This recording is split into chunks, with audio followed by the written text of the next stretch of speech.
చెప్పండి ఎవరనేది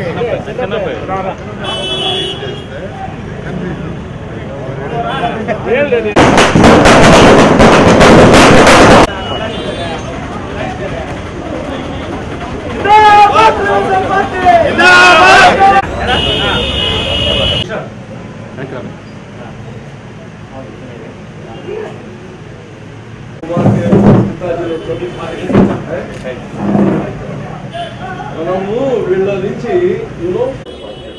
పట్టుకోండి సార్ సురేష్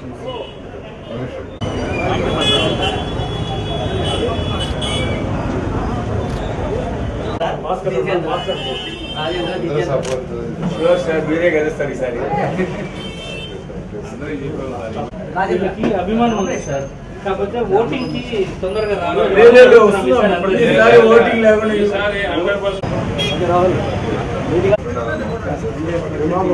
చేసేది కాదు. ఓకే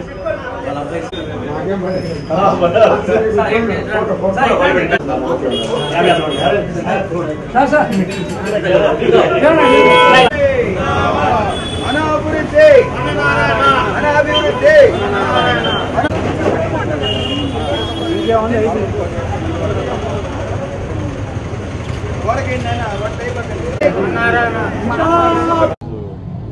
నెల్లూరులో ఈ చిన్న బజారు పెద్ద బజారు ఏరియాలో 46, 47 ఈ రెండు డివిజన్లో 44, 46, 47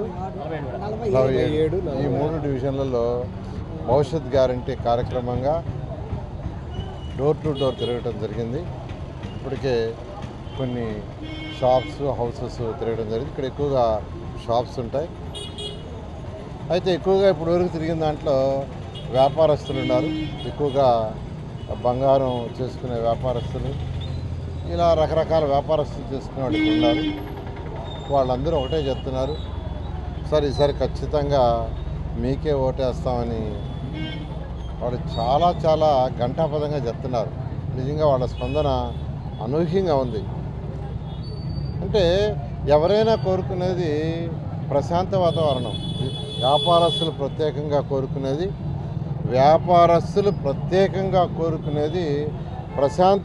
ప్రశాంతమైన ఎన్విరాన్మెంట్ కావాలి. అక్కడ రచ్చలు, రావేళ్ళు, ఛాలెంజ్లు, పోలీసులు ఇవి కాదు.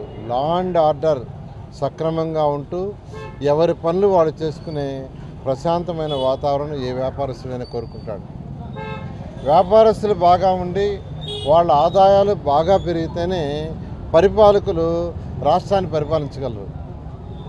వ్యాపారస్తులు వాళ్ళ వ్యాపారాలు సరిగా లేకుండా ఉంటే రాష్ట్రాన్ని పరిపాలించే పరిపాలకులు రాష్ట్రాన్ని సరిగా పరిపాలించలేరు. ఎందుకనంటే వాళ్ళకు ఆదాయం వస్తే వాళ్ళ ఆదాయం ద్వారా రాష్ట్ర ప్రభుత్వానికి జిఎస్టీ కానీ ఇన్కమ్ ట్యాక్స్ ద్వారా కానీ ట్యాక్స్లు వస్తాయి. అవి వస్తేనే సంక్షేమ పథకాలైనా చేయగలం, డెవలప్మెంట్ అయినా చేయగలం. ఆ ట్యాక్సులు రాందే సంక్షేమాలు చేయలేం, డెవలప్ చేయలేం. కాబట్టి ప్రభుత్వాలు పరిపాలన సరిగా చేయాలంటే వ్యాపారస్తులు వాళ్ళ వ్యాపారాలు బాగా చేసి వాళ్ళు ఆర్థికంగా బలపడాలి. వాళ్ళు ఆర్థికంగా బలపడితే వాళ్ళకు వచ్చే ఇన్కంలో, వాళ్ళు కట్టే ఇన్కమ్ ట్యాక్స్లో రాష్ట్రానికి కొంత షేర్ వస్తుంది. జిఎస్టీ ద్వారా 43% రాష్ట్రానికి వస్తుంది. దాని ద్వారా రాష్ట్ర ప్రభుత్వాలు సంక్షేమ పథకాలు చేయొచ్చు, పేదలకి డెవలప్మెంట్ చేయొచ్చు. అయితే ఇది జరగాలంటే ఆ ఏరియాలో ప్రశాంత వాతావరణం ఉండాలి. ప్రపంచంలో ఎక్కడైనా తీసుకోండి, ఏ దేశాల్లో లా అండ్ ఆర్డర్ సక్రమంగా ఉండి ప్రశాంత వాతావరణం ఉంటుందో అక్కడ వ్యాపారస్తులు వస్తారు. సింగపూర్ మనకు పక్కనే ఉంది. చిన్న కంట్రీ, చాలా చిన్న కంట్రీ. మన విశాఖపట్నం మున్సిపల్ కార్పొరేషన్ ఎంత, కానీ ఈరోజు very very powerful country in economics, ఫైనాన్షియల్గా. ఎందుకంటే అక్కడ law and order very strict. ఎంత స్ట్రిక్ట్గా ఉంటుందంటే ఎవ్వరూ స్ట్రైకులు చేయడానికి లేదు, ధర్నాలు చేయడానికి లేదు. అలాంటి ప్రశాంతమైన వాతావరణం కోరుకుంటారు నెల్లూరులో. నిన్నే యాక్చువల్గా నేను ఆర్యవైశ్య మహాసభ జరిగితే వాడిని నన్ను ఇన్వైట్ చేస్తే పోయాను. అక్కడికి వచ్చిన రాష్ట్ర ఆర్య మహాసభ అధ్యక్షుడు ఏం చెప్పారంటే, సార్ రోజుకు మా వ్యాపారస్తుల ద్వారా వైశ్య వ్యాపారస్తుల ద్వారా ప్రత్యేకంగా 365 కోట్లు ఈ రాష్ట్రానికి ట్యాక్సుల రూపంలో కడుతున్నాను. అంటే సంవత్సరానికి 10,000 కోట్లు కడుతున్నాను సార్ మా వైశ్యుల ద్వారా అన్నారు.